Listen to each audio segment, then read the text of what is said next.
Welcome to the Rock and Roll Gutter Podcast. Music from the wrong side of the tracks. This is a show that drags you through the gritty alleys of sleaze rock, gutter glam, and all forms of dirty rock and roll. And now, here are your hosts, Andy and Gary. Hey, everybody. Welcome to the Rock and Roll Gutter Podcast. I'm your host, Andy, and with me, as always, is the talented and charming Gary. Hello, lads. Hello, lassies. So, Gary, today, who are we going to talk about? What band do we need to shine a spotlight on for everybody out there? Andy, see if this rings a bell. Tell me what you think when you hear this. Ricola! Yes, exactly, Andy. What are you thinking? The Swiss Miss? You're close, Andy. Yes, we are traveling to Sweden. We are going across the Atlantic, and we're going to shed some light on a band that I didn't know much about, and they've been around a long time, and they probably are one of Sweden's heroes, but this band is called the Diamond Dogs. Diamond Dogs. I was not very familiar with them either. You know, hey, if you just think that Sweden only exports like, pop, perfection, or I don't know, they're kind of famous for their death metal. What else are they famous for, Andy? They've got what, like spotless studio precision, and what else, Andy? And one of their major exports, ABBA. ABBA. At one time, wasn't ABBA like the main export for all of Sweden? I believe that is true. It sounds unbelievable, but I believe that is very true. Well, you're wrong, Andy. You're wrong because... I'm never wrong. You're wrong, Andy. Guess who was lurking in the shadows of Stockholm, dressed like junkyard rock stars and sounding like the last call at a busted club? Who do you think this band was? Who? Again, it's the Diamond Dogs, Andy. Not David Bowie's Diamond Dogs, although it's been rumored that they did get the name for their band from the inspiration from David Bowie, and we'll get into that more a little bit later. That would make sense. These guys aren't, like Rolling Stone leftovers. These Diamond Dogs, they were, how would you describe them? I think that they were kind of like a hard luck, street level glam rock band who, one of these bands that wears their influences on their sleeves, Andy. Yeah, definitely like really good gutter rock. Well, we mentioned the Stones before, and of course, whenever you mention glam rock and, from bands across the pond, you have to mention Hanoi Rocks, and of course, any glam rock band that's worth their salt has to give homage to the New York Dolls, but this band had a little bit of the Faces in there too, Yes. And somehow, this particular band, they wanted to keep that spirit alive, that, 70s street level glam rock band. They wanted to keep that kind of spirit going long after everybody else. Well, they had long since traded their eyeliner, Andy, for spreadsheets and moved into the corporate world or whatever. But, the 90s, I guess we have to go back, like the early 90s, they're not friendly to bands like the Diamond Dogs, Andy. They were not.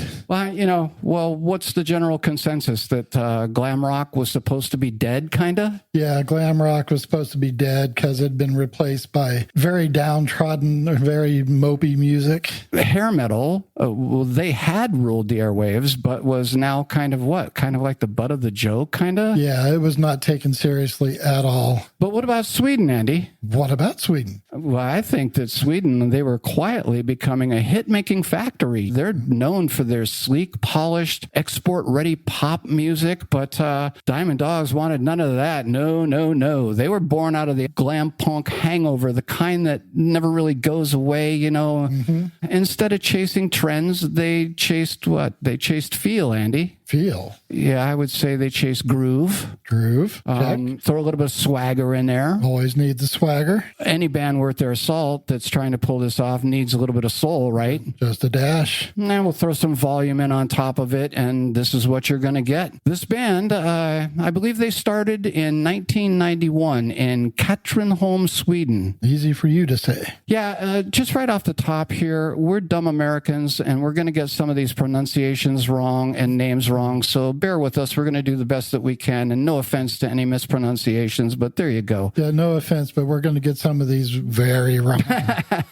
Well, just warning you up front. But back in Katrineholm, Sweden, not exactly the Sunset Strip, not exactly Detroit, Michigan, and definitely not London. These are just cold streets, bad weather, and three guys that had a bright idea, Andy. So singer Soren Sulo Carlson, guitarist Anders Boba Lindström, Lindstrom, and a man with one of the greatest rock and roll aliases ever, Heinrich the Duke of Honk Weiden, or Weiden. The Duke of Honk, you say? Yeah, these three decide, hey, let's form a band. I mean, we're all obsessed with the early 70 British R&B, and, well, let's just think kind of in the terms of like sweat and groove instead of hairspray and lasers. So these Diamond Dogs, they set themselves apart, I don't know, immediately by leaning into the classic rock and roll attitude instead of what was known as the modern polish that was prevalent during the time period there. But early on, the band, they recorded some demo tracks with a guy by the name of Max Martin, Andy. Max Martin, you say? Why should we know who the hell Max Martin is? Do you know what this guy is known for? I do not. This guy has worked with Britney Spears, Backstreet Boys, Celine Dion, NSYNC, Katy Perry, Maroon 5, Taylor Swift, Ed Sheeran. This cat has single sales over 135 million copies. Good God. He's won Songwriter of the Year a record 11 times. Damn. He's won 5 Grammys, Andy, including Producer of the Year. That's very impressive. Yeah. So the band's working with that Max Martin. Wow. Yes, before he was manufacturing chart-dominating pop juggernauts, Andy, he was helping these Swedish maniacs bottle raw rock and roll, and history almost took a very different turn. But by 1992, they're all moving to Stockholm, and in 1993, they dropped their debut single, Andy, Blue Eyes Shouldn't Be Crying. No, they should not. And then they dropped the album Honked. Well, that album was recorded at Sunlight Studio. Where? Where? And with who?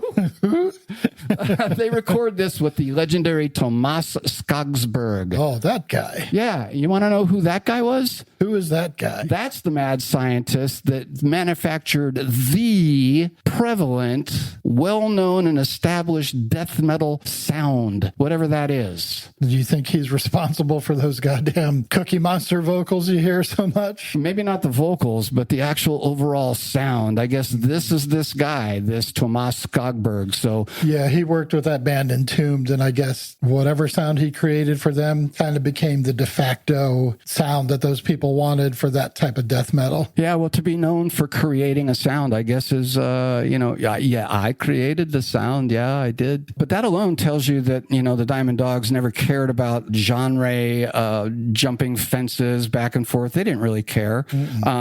Also goes to show that this Skogsberg, he's also worked with the Backyard Babies and the Helicopters. So he's got quite the resume, and he knows his stuff in our world as well. Yes, he does. There's that big riffs and loose grooves. And if you want to know where all that fire comes from, it goes straight back to the British punk explosion. Vocalist Sulo, he was just a punk kid. He was, the Clash kind of hit first.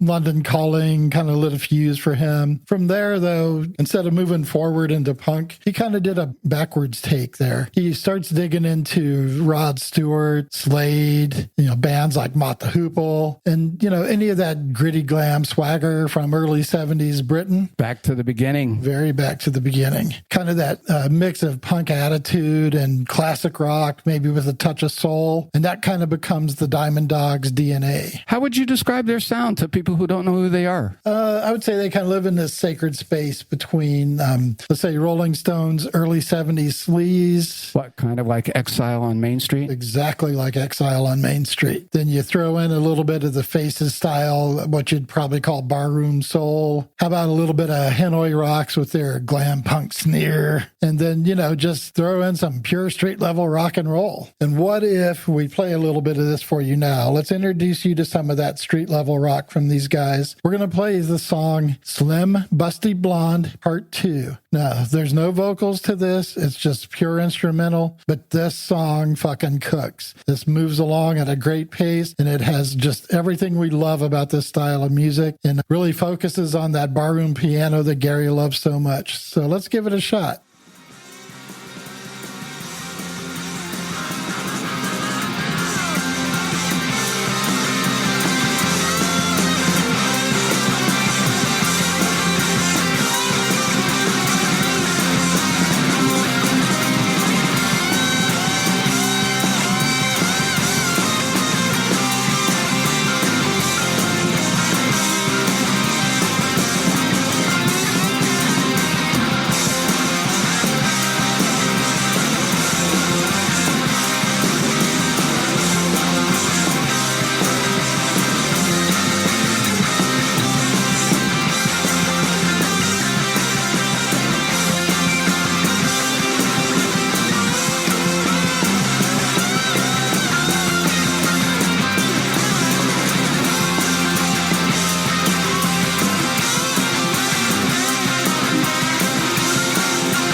The Dogs, they may not have been reinventing the wheel, but, they were creating a new spin on a familiar sound. The swing mattered. The feel really mattered. Perfection, who cares? But on stage, Diamond Dogs were like a full contact sport. Sulo, he's not just a front man. He's a, part ringleader. He's a little, charismatic, just a touch unhinged. Unhinged, Andy. Every good front man has to be a little bit unhinged, right? Just at least a little bit. There's never an ad in the paper for hinged. Right.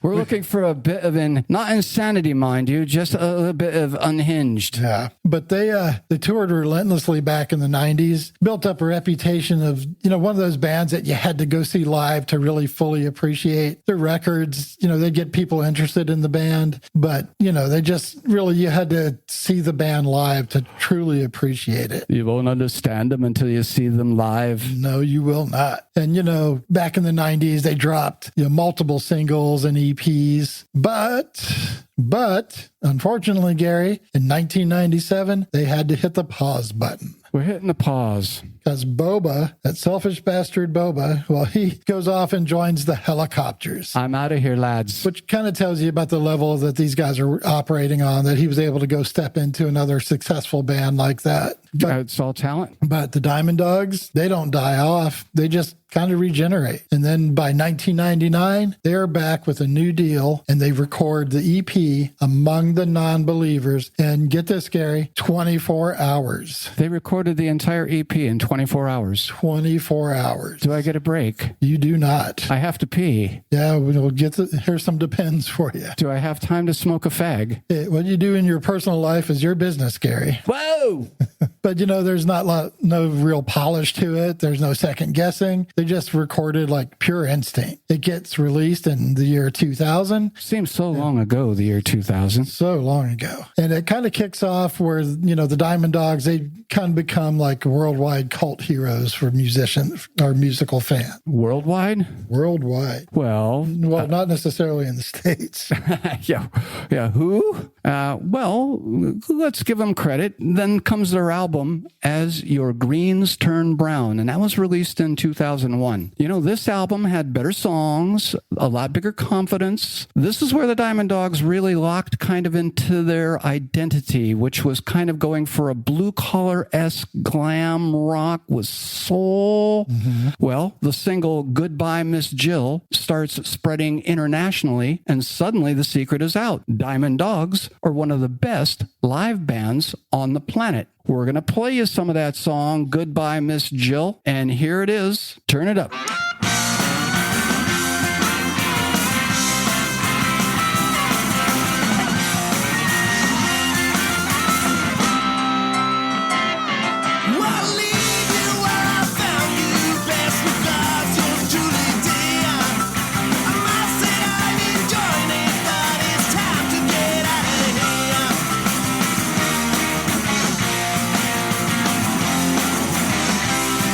With the best money I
You know, in 2002, they go back to Sunlight Studio. Yes, back to that Sunlight Studio. Where? And they unleash upon the world the album Too Much Is Always Better Than Not Enough. Truer words have never been spoken. That's the most honest album title in rock history, right? Too much is always better than not enough, right? Exactly. This album is raw. This album is sharp. This album is, what's a good word for it? Maybe a little bit reckless. Mm-hmm. And this album was recorded fast also because the band cared more about touring the world as a hard glam boogie road collective than babysitting takes after takes after takes. But the single Bound to Ravage does exactly what it promises. We're going to play you this song. This is a barn burner here. We say that in all the songs that we play. Yeah. The songs that we select for you people are mostly the rockers. And again, for those not in the know, we'll play a good 2 minutes of it, or at least till the first chorus or the guitar solo. So this one, though, really mows down the track too. This is Bound to Ravage. This is a great one. Really crank this one up.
But after that, it's just chaos in the best way possible, you know. All of a sudden, they're opening or sharing the stages with, believe it or not, check this lineup, Andy, that they're opening for. They're opening for The Cult, Ian Hunter. Who doesn't love Ian Hunter? I don't know, but yeah, that's a heavy hitter for sure. I love Ian Hunter. So they're out on the road and they're sharing the stage with The Cult, Ian Hunter, Hanoi Rocks, The Damned, Nazareth, the sensational Alex Harvey Band, another band that not too many people are aware of or know much about, but they should. No, they're sensational. So they're out on the road and sharing stages with basically a murderer's row of real rock and roll survivors. So by 2004, though, Robert Strings Dahlqvist, I don't know if I'm pronouncing that correctly or not, bear with me, Dahlqvist joins for the album Black River Road, tightening the Helicopters family ties even more. You know, their shows are now stretching past 3 hours. 3 hours. With no backing tracks, no safety net, just groove, sweat, and again, attitude. Yeah, take that, Bruce Springsteen. Yeah, here's a little bit of that. We'll showcase that from Black River Road. We're going to play some of the song Autopilot here for you. Here it is.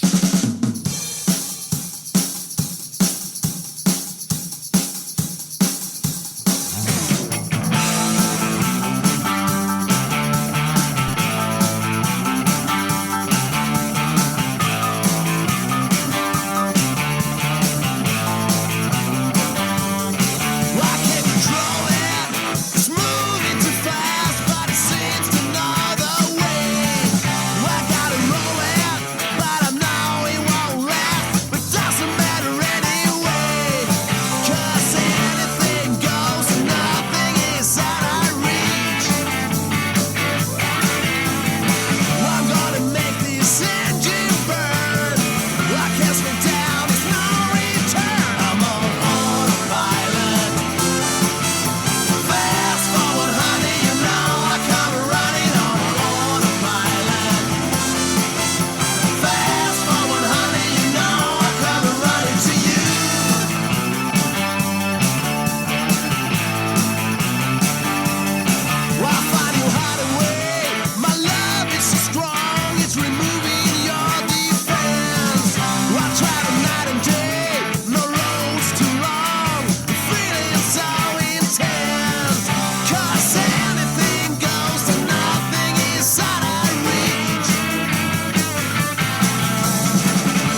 By the time Diamond Dogs dropped the album Up the Rock, the band was already seasoned by the road, sharpened by, various lineup shifts, but fully committed to doing things their own way, whether the industry was paying attention or not. Up the Rock is Diamond Dogs leaning into a little harder into their swagger. It's not glossy at all. It's not polite. It's, rock and roll with its sleeves rolled up and with its boots already scuffed up a bit. The riffs, they strut, the grooves, they swing, and everything feels lived in, like it's been dragged through the clubs, vans, and bad hotel rooms before landing on tape. There's a confidence here that only comes from a band that has survived a few rounds. It's gritty without being sloppy, tight without being sterile, and you can hear the band locking in, like trusting the feel, kind of letting the swing do the talking instead of just hiding behind studio gloss. This is a band saying that, this is who we are, take it or leave it, man. And that's the attitude that really bleeds through every track. The realism, right? The realism. The real rock and roll, Exactly. Not pretending, not posing. Not posing at all. These not guys, fronting. Yeah, you don't get much more real deal than these guys. Not pretending. Let's listen to the song We May Not Have Tomorrow. And this comes from that album, Up the Rock. So give this a listen. We think you're going to appreciate it.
If you're looking for a record that sounds like it was tracked in a smoke-filled basement, while the whole world's burning up outside, look no further than the Dogs' 2010 release, The Grit and the Very Soul. So we've already fast-forwarded 10 years. 10 damn years. And they're still releasing. Yeah. And, this is the Diamond Dogs doing what they do best, keeping that flame of the, 70s rock and roll alive with enough grease and swagger to make even the faces blush a little bit. The album is an unapologetic love letter to the era of British R&B and pub rock. It's recorded live in the studio, so it captures that kind of, first take or bust energy that bands like. The red lights on, lads. Yeah, it's, and that's missing from most modern music. I hope the bass player doesn't fuck up, Andy. He always does. Speaking for personally, it's, it's not a clean record at all. It's messy, it's loud, but it's got like a real human feel to it. The grit in the very soul doesn't care about what's going on the charts. Cares about, the feeling of a band playing together in a room until the sun comes up, drinking a lot during the recording. The album is kind of what you'd call a masterclass in sleazy rock, but sleazy rock with a heart of gold. Well, where's the grit, Andy? The grit comes in the guitars, they're real raw, real distorted, pretty unrefined. What about the soul? Where's the soul come from? Soul? That's mandolins, the fiddles, maybe even in Sulo's raspy kind of whiskey-soaked delivery. Ah, the down-homeness, right? Exactly. Yeah, the grit in the very soul was the sound of a band kind of waking up with a hangover in a gutter, like the rock and roll gutter.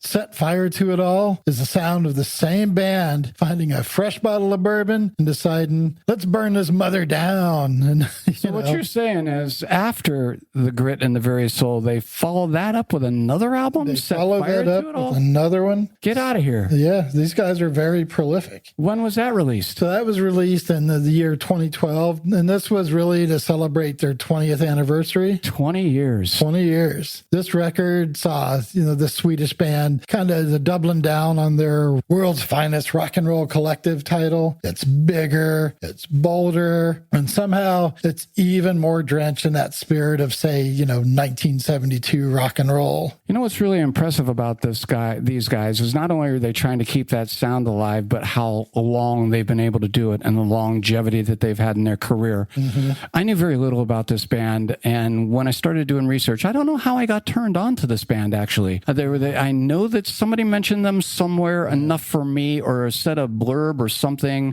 for me to go check it out, and I went back to As Your Greens Turn Brown and that first lead-off track, Miss Jill, and I'm like, how did I not know anything about this band? Yeah, I think I first heard about them on the podcast, the Rock and Roll Geek Show with Michael Butler. And when I went back and looked and saw how much output they had, I was kind of embarrassed that I was not familiar with them at all. Considering that we started this podcast with a love of trash rock and the glam bands and everything, it seems a bit embarrassing that we knew nothing about these guys. I hate to admit that, but yeah. What are you going to do, But anyways, to be able to do that and stay in and to try to keep this genre alive for people like me and you who love this kind of a thing, it's very impressive, But where that previous record was raw and stripped back, the next one set fire to it all. That one, it feels kind of like a massive late night party, Andy. The production, that's kind of a bit punchier than the other one, but don't worry, the grit. Now, how many times have we said grit? This has got to be at least 5 or 6 times. Yeah, we're really getting the grit out. And how do you define grit in music again? Would that be the sonic? Would it be the crunch of the guitar? Would it be the vocal delivery? Yeah. Where does the grit exactly come from? I think it's a lot of the distortion, the rough around the edges part. I think it's from the bass player dropping his pick. Yeah. Motherfucker, I'm telling you. Hey, are you pointing your finger at me? I don't know. Well, this grit, this hasn't been polished off. It's just been kind of cranked up, I guess the ever-present honky-tonk piano, which I love, acts like this. That's just the gasoline to go along with Sulu's, why do I pronounce him Sulu like he's on Star Trek? Yeah. Forgive me, Sulu's, his vocals and that piano, man, what a mixture together. So what's the vibe of this one? I don't know. If you asked me what the vibe, I'd have to say, I don't know, maybe high energy boogie rock mixed with a bit of British sing-along swagger. You know how that is? And the sing all these choruses for all these songs that we're inserting in this episode and we're about to insert in this episode is exactly that. Yeah, they're very catchy. What about guest artists on this? Well, the guest man, men, did they bring some friends to the party? You'll hear cameos from rock royalty like Spike from the Choir Boys. Very high royalty. Danny Bowes from the band Thunder. Do you remember the band Thunder? I do. I have one of not their a lot, releases. but I remember them. Yeah. How about the American band Keep Your Hands to Yourself, the Georgia Satellites? Remember that band? Oh, yeah, very well. So that leader of that band, Dan Baird, he was on board with this as well. So it's kind of essentially a summit meeting for people who refuse to believe that the 70s ever ended. Yeah, hey, bring that new fog hat over here. Yeah, exactly. So what we're going to do here is we're going to put a song in from this, and this song's called On the Sunny Side Again. And I don't know, how would you define this, Andy? I think it might be kind of like, I don't know, a blast of what? Pure rock and roll soul. It's one of these kind of songs when you're driving that makes you want to drive too fast with the windows down. So give this one a listen. This is called On the Sunny Side Again. See over here, you see it?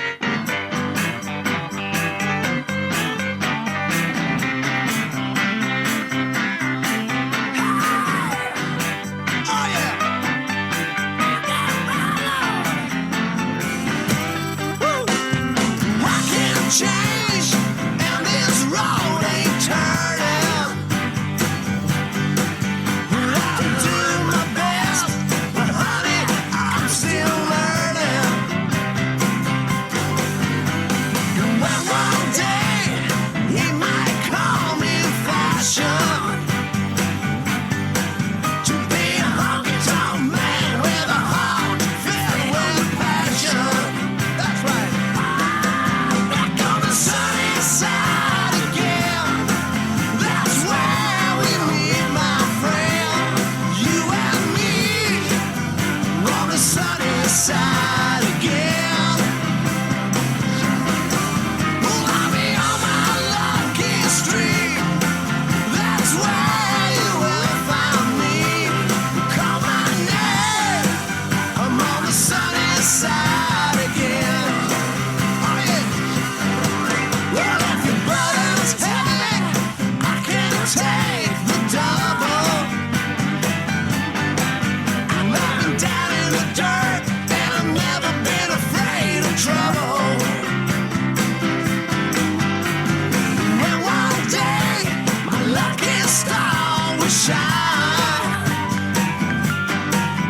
And I'm gonna get even, gonna take back what's mine. Sunny side again. That's where we meet, my friend. You and me on the sunny side again. I'll be on my lucky street. That's where you will find me. Just call my name. I'm on the sunny side again. Sunny side up, baby.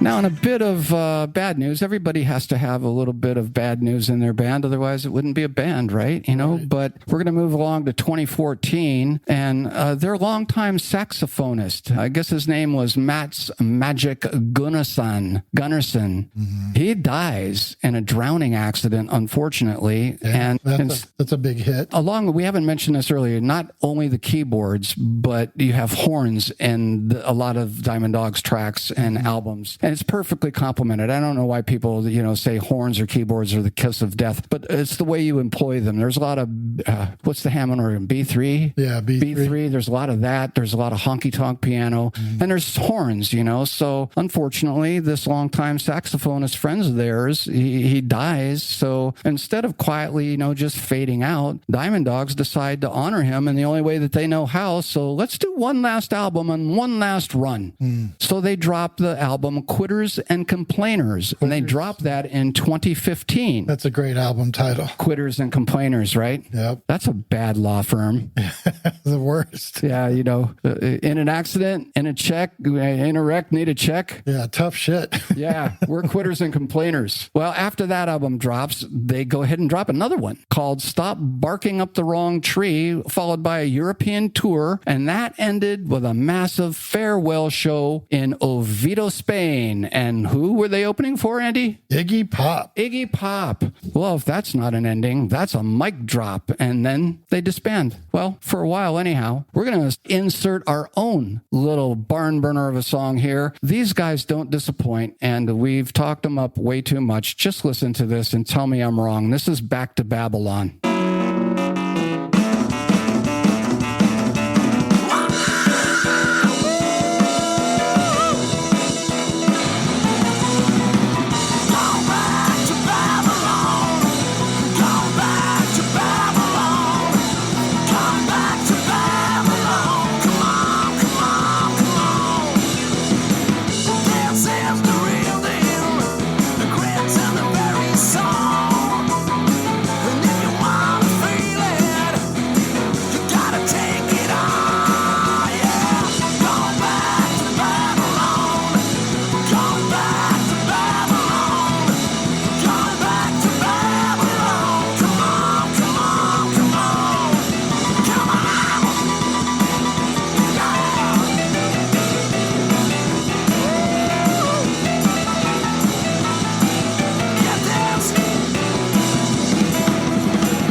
After the band split up, Sulo goes on to form the band The Crunch. This band has members Terry Chimes, who you may know from The Clash and the Cherry Bombs, Dave Tregunna, who's known for his work with Lords of the New Church, Sham 69, Cherry Bombs, and Mick, I'm going to say Gigas, you'd know him from the Cockney Rejects. And he collaborates then with Wilco Johnson, Randy Bachman from BTO, Robert Wyatt, Billy Bremner, Paul Young. Is that the Poppy Paul Young, I'm assuming? Probably. Maria McKee. Do you remember Maria McKee? Do I remember Maria McKee? I love her. She is gorgeous. Not just, when that Lone Justice band came out and whatever, and Many Ways to Be Wicked is still in my playlist, but she went on to, after that band, Lone Justice, to a very successful solo career. And she's one of these women that can sing the shit out of anything. Yeah. And, Sulo, he just kind of keeps building on that fucking rock and roll resume of his. He's known for, writing songs for tons of country artists as well. But the Duke of Honk, the Duke of Honk, well, he becomes a bit of a musical mercenary. He's playing with everybody from pop stars, punk bands, soul singers, and then, you get a lot of other Diamond Dogs alumni that pass through bands that,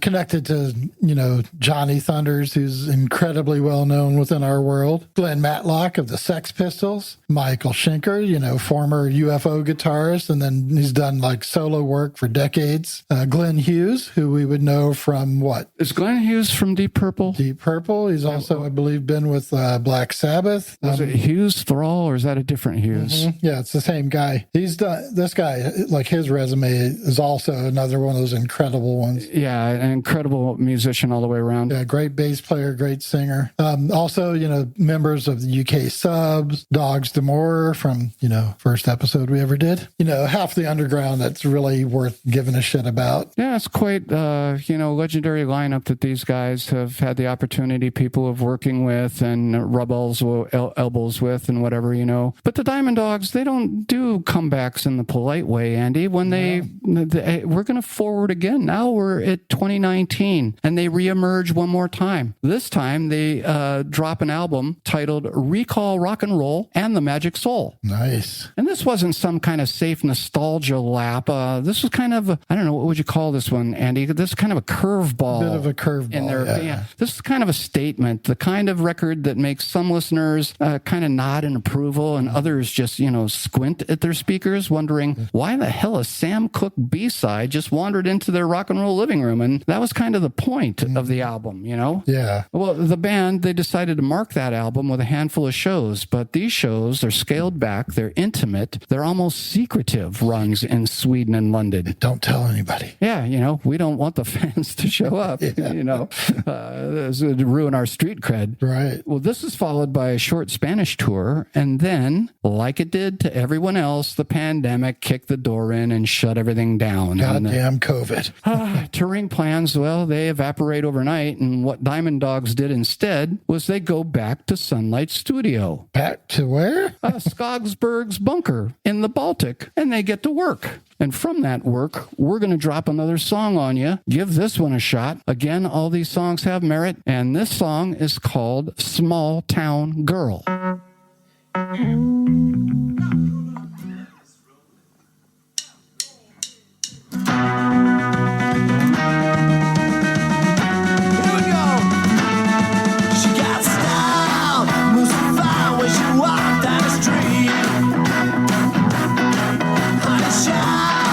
She's an angel of love and a peace. I'm going to make her mine. I'm gonna take her down the aisle. Yeah, take me home, put me on the train.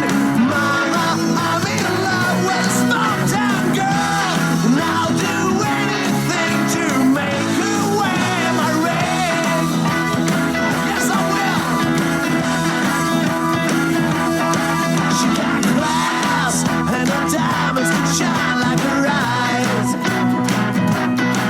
She's one look, one twinkle is worth the prize. And I'm on my bended knees, begging, honey, please, yeah, take me home, put me on the train. Mama, I'm in love with a small town girl, and I'll do anything to make her wear my ring. Oh yeah, oh.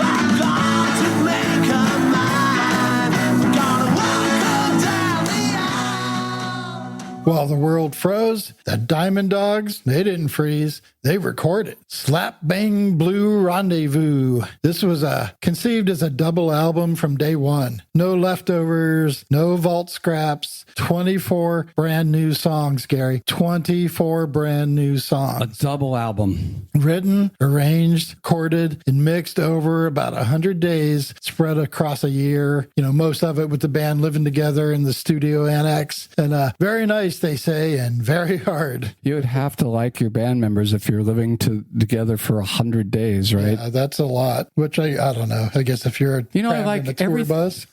Yeah, I like everything about you except the way you breathe. Right. The way you look, the way you breathe, the way you talk. That whole chewing while your mouth is full, dude. And, lyrically, this album didn't dodge reality and, what was going on. A lot of it reflects human behavior during the pandemic. You got frustration depression, isolation, desperation, and I don't know, maybe you needed a little bit of bravado in there. But What If I Knock? That's a song about desperate love. Everything's Fine is about kind of like your soul being trapped in the world that pretends that everything's okay. And what about Suicide Idol? That kind of burns through the life of a self-destructive rock and roll star who lives just a little too fast, feels just a little too much. Self-destructive rock and roll? Right. I know that. Tell me more, Andy. Yeah, nobody has ever heard of any self-destructive rock stars before. I'm living too fast. Yeah, just a little. I'm feeling too much. I'm too fast for love.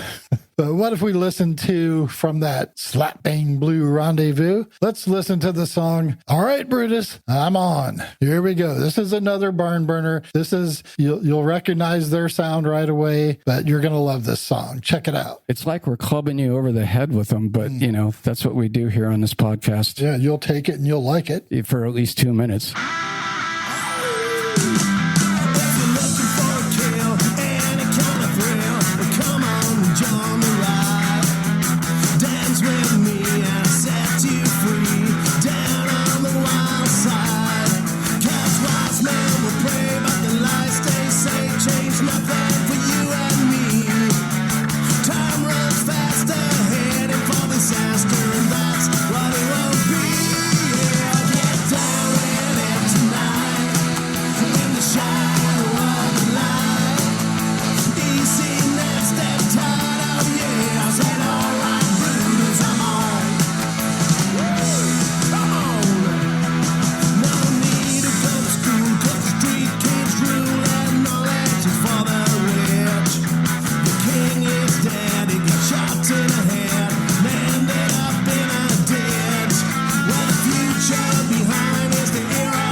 Musically, hey, I would say that this is still Diamond Dogs. Mm-hmm. There's no genre pivot. There's no midlife makeover. It's always going to be and what it always was. It's British flavored rock with a 1973 heartbeat coming out of Sweden. And even if those British bands were trying desperately to sound American back then, or sound like country or soul, glam, blues, sure, call all of it, or don't call it anything at all. I don't care. The album's secret weapon is texture. Texture, you say? Texture, What else? Oh, yeah. We can't leave out the female backing vocals. Longtime collaborators Angelica, Ulrika, and Janet. They provide those backing vocals, and they're instrumental in a lot of these songs. Mm-hmm. We mentioned, unfortunately, the saxophone player earlier, but also the fabulous horn players Bo and Martin. Those guys were carefully handpicked to fill the shoes of that late great Magic Gunnarsson. So no guests for clout, just musicians who belong there. So Skogsberg himself, he called it his White Album. That's pretty high bar to set there. I know, his White Album. And well, I guess when the guy who produced half of Sweden's loudest, ugliest, most legendary records says that, I guess it means something. Yeah, maybe. I don't know. Word on the street is that he's kind of like a dictator in the studio, apparently. A dictator. maybe kind and gentle, but completely manipulative. By the time you leave, you're wrecked, but the record, it's going to sound right. And that period didn't just give us slap bang blue rendezvous. And boy, is that difficult to say after a couple adult frosty beverages. Yes, it is. Well, it didn't just give us that. It also opened the floodgates on their whole back catalog. The back catalog? Yeah, reissues. Okay, gotcha. Reissues started pouring out, and some of them, just like we had mentioned earlier, honked all over again as your greens turned brown. Weekend Monster, the Atlantic Juice. Too much is always better than not enough. These aren't just random nostalgia drops. This was a deliberate label-backed campaign to put the Dogs' history back into circulation where it belonged, on vinyl, in record stores, and worldwide. And on Spotify. Yeah, well, hey, we're going to throw you another song. This one is from Weekend Monster. This song is called Throw It All Away. Can't say enough good things about these guys.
In 2023, the Dogs released their 15th record. 15th record. And this one was titled About the Hardest Nut to Crack. This album kicks off with a Get a Rock and Roll record, which feels less like a song title and more like a public service announcement, I guess you could say. Like vinyl's back. Rock and roll still works. The Diamond Dogs are here to remind you. This is kind of like a straight up anthem. It's just basic chords, but you got pounding rhythm, kind of a distorted edge to it. Don't need more than that, Andy. No, you do not. But there's a writer named Alex Sales. He referred to it as Chuck Berry on acid. Whoa. Yeah. And they layered in some of your favorite honky tonk piano. And that piano, it just doesn't quit. It's rough, it's raw, and it really sets the tone immediately. I think every song should have honky tonk piano in it. I think so. I should make just a set list of just bands that, Choir Boys and all these bands that have, Yeah, more bands should use it more than they do, honestly. Yeah, and not bury it in the mix either. No, it needs to be up there equal to the other instruments. And then you also hit the song Blight the Life. It's, I don't know what, edgy. It's got a little bit of country tinge vocals to it, but it never loses that grit. Seven grits, Andy. And man, the keyboards on this record, they're everywhere. And, like Gary says, they're glorious. And by the time you get to Ring It Out, you'll swear Rod Stewart and the Faces just crashed your house party on a Friday night. It's raspy, it's raucous, and it's the perfect soundtrack for a party where someone is definitely breaking a lamp. And speaking of Ring It Out, let's listen to that song here. From that album, About the Hardest Nut to Crack, this is Diamond Dogs, Ring It Out.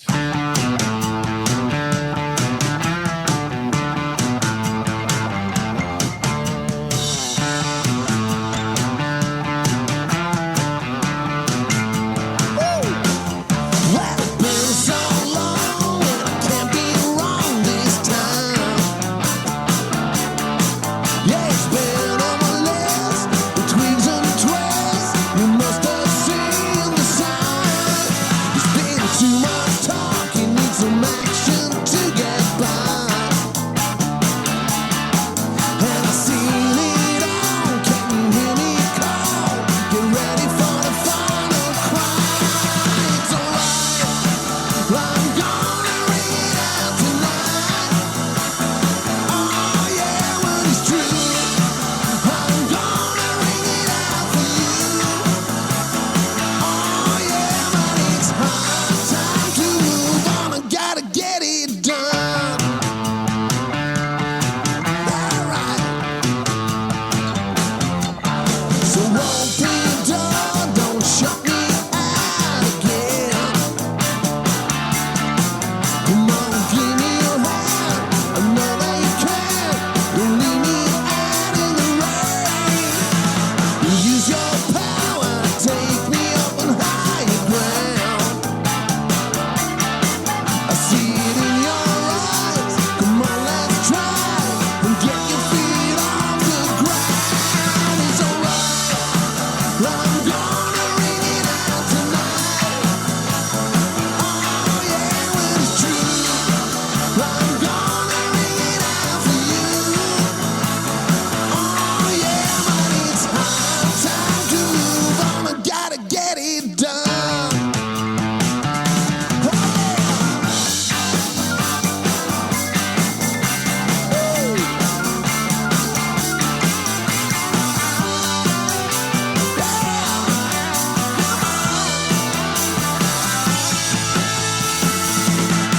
That's alright. I'm gonna ring it out tonight. When you listen to this band, it's hard not to hear some influences that you'll get right away when I hear this band, and it's not a comparison. And if they are influences, they're worn on the heart sleeves, and it's not meant to be copied at all. But when I hear this band, I hear Spike and the Choir Boys. I hear Chris Robinson and the Black Crows. Definitely. I hear Steve Marriott and Humble Pie. And who was the last one that I mentioned earlier? Faces. Oh yeah, Rod Stewart and the Faces. That's what I hear when I hear this band. And again, no disrespect, glorious references and influences to have. Yeah.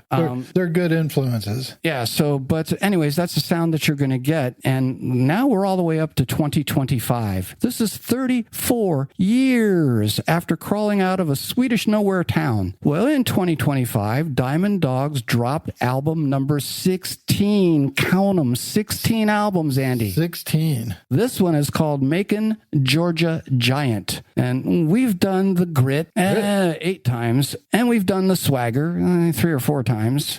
But now we're talking, Andy, we're talking about paying dues to a real king of rock and roll. And who would that king be? That king is Little Richard. Little Richard. Some would argue he's the true king of rock and roll, not Elvis. I don't know. Diamond Dogs might be the masters of that early 70s British stomp, but just like the Faces and Mott the Hoople before them, they know they owe much of their entire existence to a man who lived at a higher frequency than the rest of them and the rest of us. I guess if you look at it, creatively, Andy, I guess without Little Richard, rock and roll was just a polite conversation. Sure, you can drop Chuck Berry into the mix and, what was the Rock Around the Clock, Bill Haley guy, What about Pat Boone? Andy had to bring it to a screeching halt.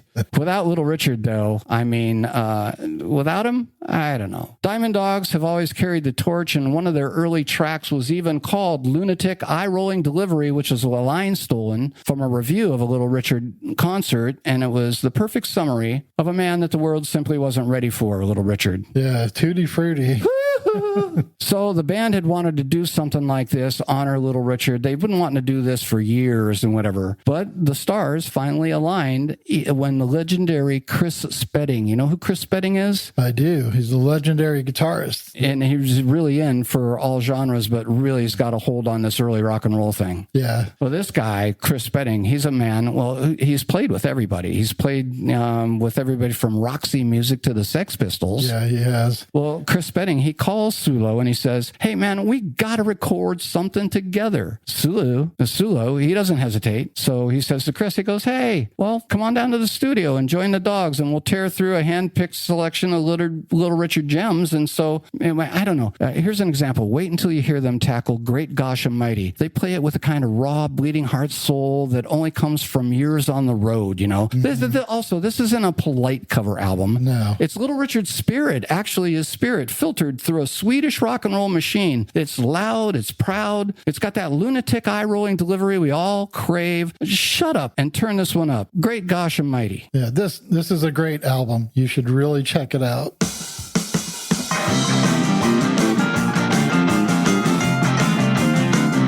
I've been seeking, I've been searching, I've been looking, I've been searching, I've been seeking, I've been searching, yeah, we're trying to find, hey, we're trying to find,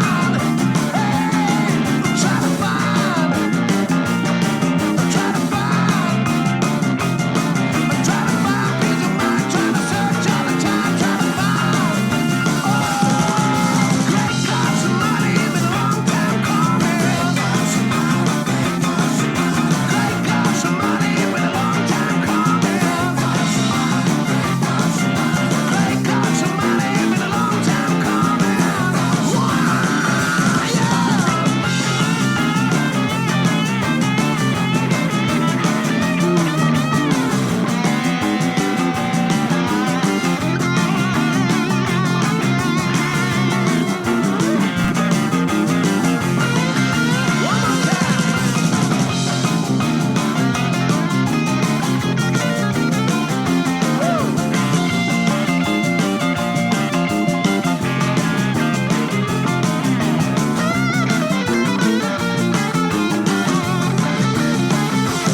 I've been looking, I've been wondering, have you heard the living word?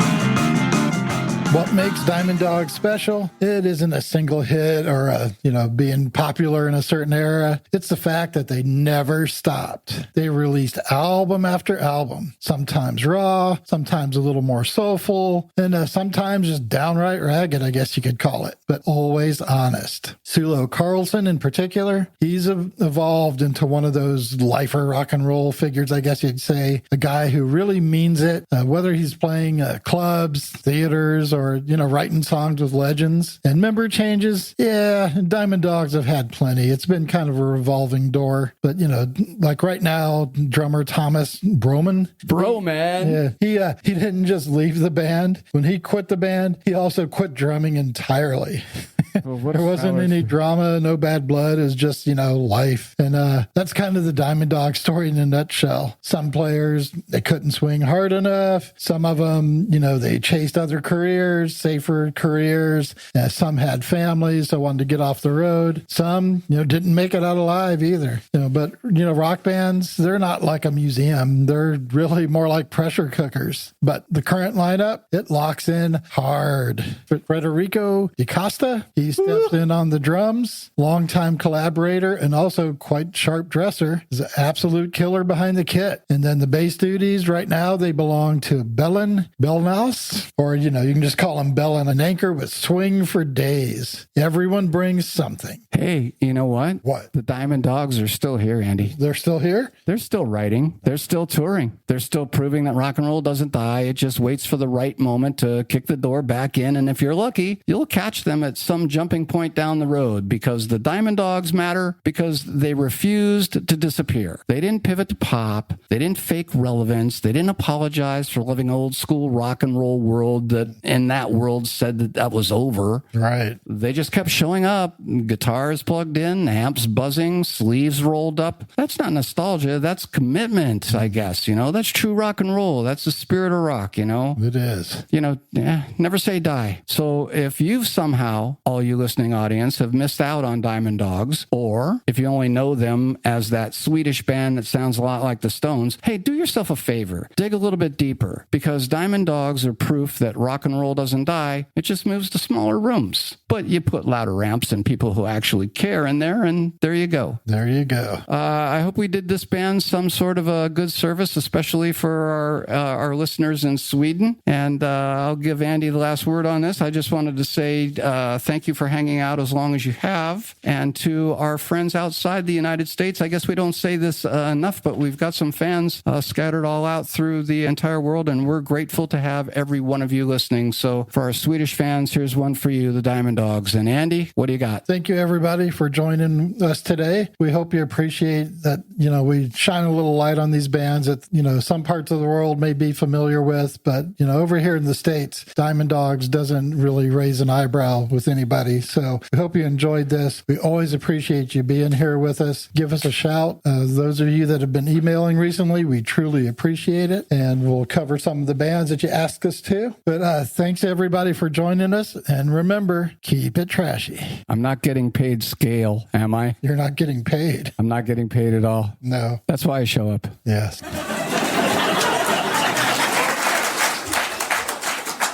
And to our fallen comrade, Mr. Mink, I think Pink Floyd said it best. Wish you were here. You're here in spirit, brother. Godspeed, Mink, wherever you may be.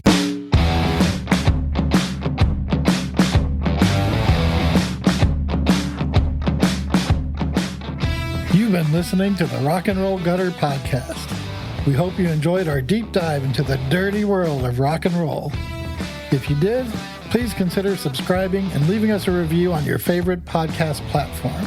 It really helps us reach more listeners like you.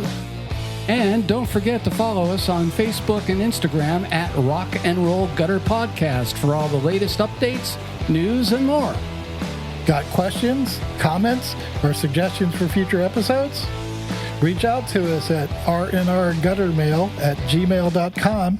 We'd love to hear from you. So join us again next time for another wild ride through the raw and gritty side of rock and roll. So until then, keep it trashy.